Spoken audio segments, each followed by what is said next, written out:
We're here in Monterey, California, on the wharf, and we're going to be looking into what's going on environmentally in Monterey Bay.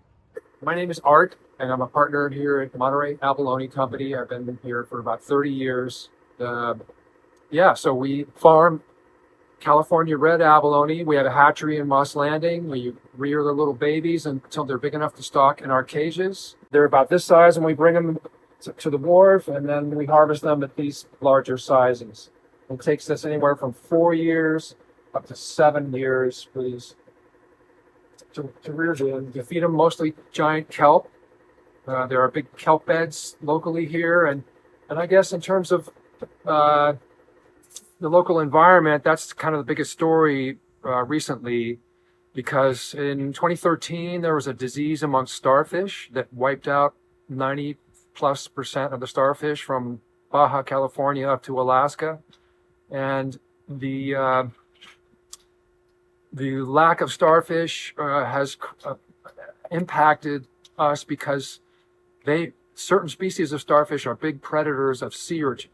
The sea urchins are eating all the kelp, really, and they've denuded patches of the coastline all the way up to the state of Washington and further. Locally in California, there are places where the wild abalone have been starving because the sea urchins will eat everything down to the rock.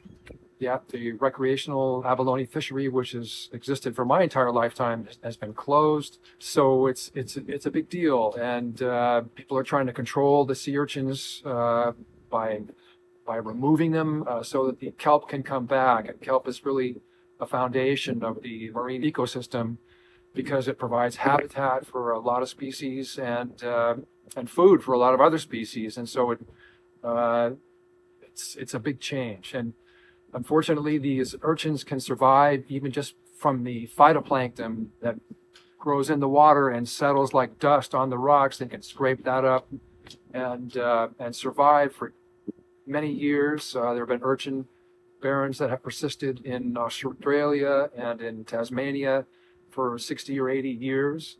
So it's a threat to the coastline as we know it, and that's.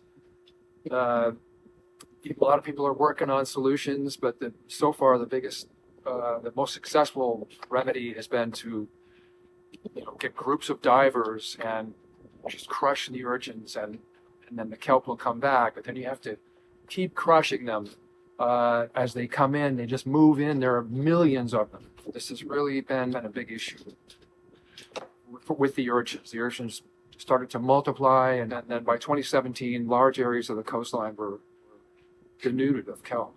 But you're able to protect your abalone from the problem? So we're lucky that there's a couple of kelp beds here where the sea otters concentrate, and the sea otters will eat the urchins as long as the urchins have a gonad or roe inside. Now, if the urchins have cleaned everything and are just existing on the dust that settles on the rocks, then they don't have enough energy to create the roe.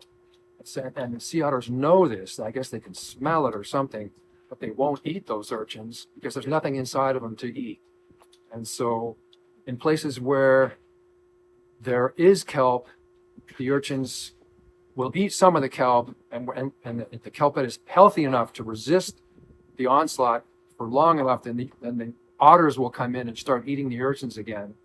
And that there some kind of balance is established that keeps the kelp beds healthy. Mm-hmm. Have they been able to keep the bay clean enough that you don't really have problems with pollution here? Yeah, pollution hasn't been a big issue here. One thing we're seeing more of are red tides. There's some data that suggests that those are due to agricultural runoff and just sewage and an excess of nutrients with sewage and agricultural runoff. The marine environment is also highly variable. Things vary from season to season and year to year, depending on the currents and whether it's a La Nina or an El Nino or it's the storms, etc.